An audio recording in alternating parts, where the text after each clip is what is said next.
मेरा कोई भी ऐसा किरदार नहीं है जिसमें मैंने भोले जितनी मेहनत ना की हो, मुझे याद नहीं पड़ता।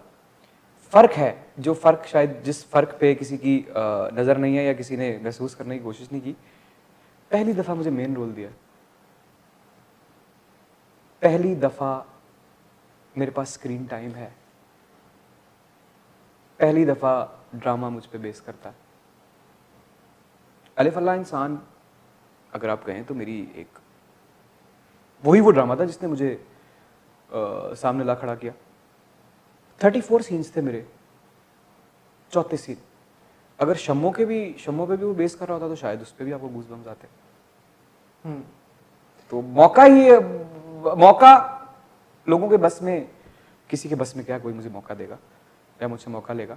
अल्लाह ताला ने अभी मेरा वक्त ही मुतय्यन था तो भोला मेरी ज़िंदगी में आना था। तो भोले की तैयारी आपने कैसे की? भोले की तैयारी मैंने ऐसे की, डर के, परेशान होके, अपने घर वालों को तंग करके, सोए हुए उठा के कि अल्लाह अम्मी अम्मी ठीक हो जाएगा, अम्मी दुआ करो, बीवी को उठा के, कभी बच्चों को कह के, कभी कर के। जब कुछ समझ नहीं आती ना मुझे तो मैं तैयारी करना बंद कर देता हूँ, मैं उस किरदार के अंदर पैदा होना शुरू कर देता हूँ। भोले, कोई भोला है, कोई तेज है, कोई अच्छा इंसान है, कोई बुरा इंसान है, कोई चोर है, कोई डाकू है, कोई लुटेरा है, रूहें सबकी हैं। रूहों को जांचना मेरा पेशा है। एक्टर रूह को जांचेगा तो रूह को पोर्ट्रे करेगा। तो तैयारियां तो पूरी जिंदगी से चल रही हैं सर। आपको भी मिलता हूं तो आपको भी जांच रहा होता हूं, आपके पॉजिटिव पॉइंट्स, आपके कोशिश यही होती है कि पॉजिटिव पॉइंट्स ही काम आते हैं ज़िंदगी में, क्योंकि हर नेगेटिविटी के पीछे एक बैकग्राउंड होता है। तो फिर आपको वक्त गुजारना पड़ता है कि ये ऐसा क्यों है, तो वो कोई ना कोई वजह होती है। रूह बड़ी खालिस चीज़ होती है, मजबूरियाँ, खैर ये एक और डिबेट है। तो मैंने भोले तो बहुत से देखे और मैंने उन माओं को भी देखा। मेरे कज़न मैरिजेस की वजह से मैंने हर ख़ानदान में, आपको पता है ये एक अल्लाह करे इसकी अवेयरनेस आ जाए हम लोगों को, ये भी एक बहुत बड़ा इशू है। कज़न मैरिजेस की वजह से ही बहुत ज़्यादा होता है, आपको पता ही होगा इस बात का। तो वो देखे तो हुए थे, तो मैं भोले में पैदा होने लगा। मैं भोले से बहुत प्यार करता हूँ। मैं भोला मेरी औलाद है, मेरा बेटा है। मैंने भोले के लिए कहीं किसी जगह जाके किसी लोगों से नहीं मिला। हाँ, मैंने भोले की जो माएँ थी उनको बड़े गौर से देखा कि वो क्या महसूस करती हैं, क्योंकि भोला तो बता ही नहीं सकता ना कि वो क्या महसूस कर रहा है। जो माँ अपनी औलाद को उस कर्ब, उस दर्द में देख रही है, उसकी आंखें मुझे बता सकती थी कि उसकी क्या ज़िंदगी होती। तो उसके लिए मैं कुछ माँओं को देखा मैंने। प्रांजा रांझा करदी ने और बिलखसूस भोला जो कैरेक्टर है, 2-3 बड़ी मॉन्यूमेंटल चीज़ें अचीव की है, जिनमें से जो सबसे ऊपर आती है सर फहरिस्त, वो है कि जो मेंटली चैलेंज्ड हमारी सोसाइटी में बच्चे हैं या बड़े भी हैं, उनको जिस लिहाज से भोला की वजह से एक न्यू फाउंड एक्सेप्टेंस मिली है। आपने पर्सनली आई बिलीव कि बहुत सारे स्टोरीज हैं आपके पास where people have reached out to you, where parents have reached out to you, where mothers जिनकी आप बात करें have reached out to you and thanked you कि आपकी वजह से अब राह चलते हुए लोग उनके बच्चों को प्यार की नज़र से देखते हैं। सर आपका बहुत शुक्रिया। कहा और भी जितने लोग अब इस बारे में बात कर रहे हैं, तो इस ड्रामे का सिर्फ एक मकसद था, सिर्फ एक मकसद मेरा करने का। वो ये था कि जितनी माएँ हैं जिनके बच्चे, अब मुझे तो, मैं तो आज तक उनके लिए कोई लफ्ज़ ही तलाश नहीं कर सका। कोई मेंटली चैलेंज्ड कहता है, कोई स्पेशल कहता है, कोई कुछ कहता है, तो मैं फिर उनको प्यार से भोला ही कह देता हूँ, क्योंकि पता नहीं उन पर वो लफ्ज़ सूट करता है कि नहीं करता। तो ये उनके लिए था और इसका कोई और। मुझे बताएं पर्सनल लेवल पे आपको, मुझे कुछ आइडिया है बट मैं चाहता हूँ कि आप हमारे व्यूवर्स के साथ भी शेयर करें कि पर्सनल लेवल पे आपको किस तरह का फीडबैक आया। सर देखिए, इंसान ख्वाब भी देखता है ना, तो ज़्यादातर लोगों को ख्वाब भी उनकी औकात के मुताबिक आते हैं। तो अगर मैं ख्वाब भी देखता तो शायद वो ख्वाब, ये जो सब कुछ ख्वाब में देखता तो मेरी औकात से बढ़ के होता। मैं लफ्ज़ों में उस प्यार को, उस मोहब्बत को, उन दुआओं को देखें, व्यूअर्स मिल जाते हैं, फैंस मिल जाते हैं, मुझे फैंस नहीं, मुझे दुआ गो मिले। मेरे लिए हथेलियाँ आई हैं, फैंस नहीं आए। मैं जिससे मिला हूँ 90% लोगों ने मुझे मिलते हुए पहले दुआ दी है और फिर तारीफ की है।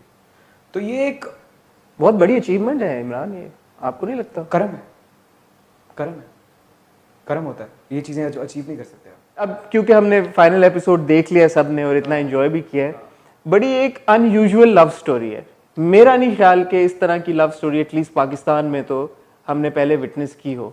और you know the chemistry between two characters who are so diverse in their own ways, कि मतलब यू नो जैसे हम भोला का कहते हैं कि mentally challenged and Noor Bano her own struggles and all of that, but yet इतनी स्ट्रॉन्ग केमिस्ट्री, इसके बारे में क्या कहेंगे आप? एक्चुअली अगर आप देखें ना, हमारे मुल्क में ड्रामा बनता औरत पे है, जो कि बहुत अच्छी बात है क्योंकि देखना औरत ने, मर्द तो कभी कभी देखता है। तो आप वो जो मुझे बात बता रहे थे ना कि क्या किस किस्म का रिस्पॉन्स, जिस मर्द ने कभी जिंदगी में ड्रामा नहीं देखा पाकिस्तान में, उस तरह के मुझे सैकड़ों हजारों मैं विटनेस मैं ऑन कैमरा ये बात ये कहना चाहूँगा। मैं इमरान के साथ था अभी चंद दिन पहले and we were sitting somewhere having dinner, और एक मर्द हजरत आए और उन्होंने बाकायदा ये बात बोली कि उन्होंने ज़िंदगी में कोई पाकिस्तानी ड्रामा नहीं देखा, but this was the first time that he was Ranjha Ranjha was Kardi was the first Pakistani drama that he seen because of Imran's acting and Bhola the character and drama. But उन्होंने स्पेसिफिकली ये बोला क्योंकि उनकी अपनी बेटी का वो बता रहे थे कि हल्का सा कुछ था इशू पहले। इकरा एक इतनी जबरदस्त एक्ट्रेस है जिसका लोगों को पता चलता चला जा रहा है, और अब तो यकीन हो गया है। मुझे सब लोगों से पहले पता था इस बात का कि वो कितनी अच्छी एक्ट्रेस है। जब मैंने उसका पहला ड्रामा एक एक्सप्रेस एंटरटेनमेंट पे चल रहा था कुछ साल पहले, तो मैंने तभी देख लिया था कि मैं देखा, और मैंने कहा, मेरे साथ कोई बैठा हुआ था तो मैंने कहा यार देख लो इसको, इस लड़की को, याद रखना मेरी बात, ये लड़की को देख लो बस। और दूसरी बात, ये मेरे लिए बहुत लकी है इकरा अजीज।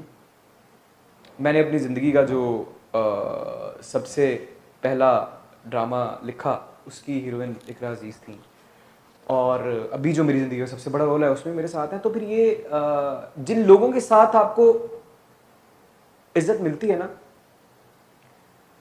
उनकी इज्जत करना आप पे फ़र्ज हो जाता है। तो मैं उनकी बहुत इज्जत करता हूँ, इस लिहाज से कि जब भी मुझे इज्जत मिलने लगी तो इकरा अजीज भी साथ खड़ी हुई थी कहीं। मुझे बताएं सेट पे कोई फटे शिटे तो नहीं हुआ? नहीं, कभी भी नहीं, कभी भी नहीं भाई। वो किससे फड्डा किससे होता, इस सेट पे किससे होता? मैं वैसे पूछ रहा हूँ। अस्मा अब्बास जो थी वो भोले की माँ थी, वो भोले की माँ रहेगी सारी जिंदगी। 24 घंटे मैं ये फील करता हूँ कि वो मेरी माँ है, उनसे कैसे लड़ सकता हूँ। इकरा अजीज नूरी है यार, भोले की नूरी, दुल्हन है नूरे की, वो जो दुल्हन है भोले की। और जिब्रान भाई मेरे दोस्त हैं, काशिफ महमूद साहब हमारे सीनियर हैं, मैं फ़ैन उनका, प्यार करता हूँ उनसे, तो किससे लड़ना? भोला की जो कैरेक्टर एवोल्यूशन हुई है over a course of 30 episodes, आप खुश हैं उससे?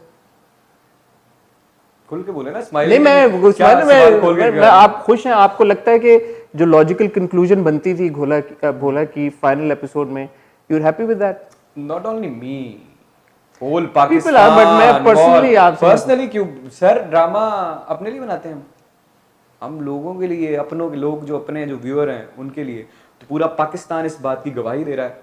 अगर आप स्टैम्प पेपर पे साइन करवाना चाहते हैं, आपके पास कुछ लोग हैं, तो लोगों के घरों में भेज के देख लें क्या साइन आता है। Talking about the final episode, वैसे इमरान जो मेरे लिए सबसे स्ट्राइकिंग बात थी जो मैं आपको बता चुका हूँ, वो ये थी कि जो आखिरी के 5 मिनटों में जो ट्रांजिशन आपने किया है from Bhola A to Bhola B, Bhola A जो मेडिकेशन की वजह से ज़्यादा बीमार था और भोला बी जो कि 70% बेहतर हो गया है।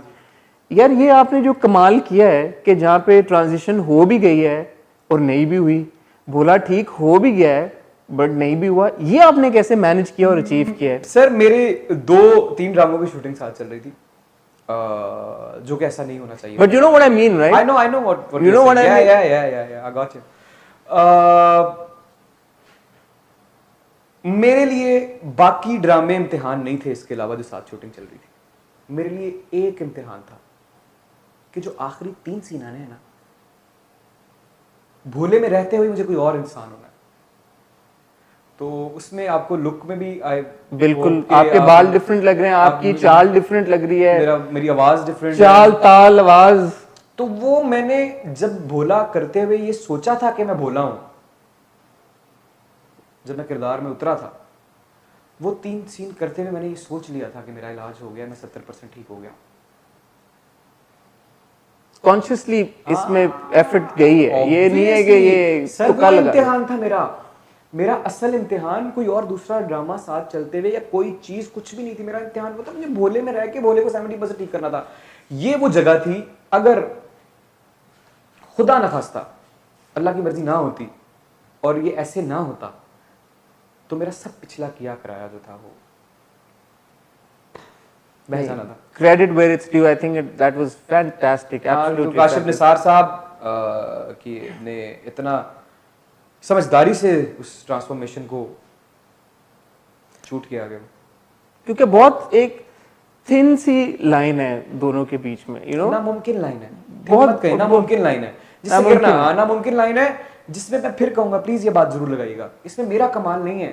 नामुमकिन को मुमकिन में बदलना उसके कुन के अलावा नहीं होता, तो वही नामुमकिन काम था वो क्योंकि लोग मुझे देख रहे हैं यार, लोग मुझे देख रहे हैं मगर आए मैंने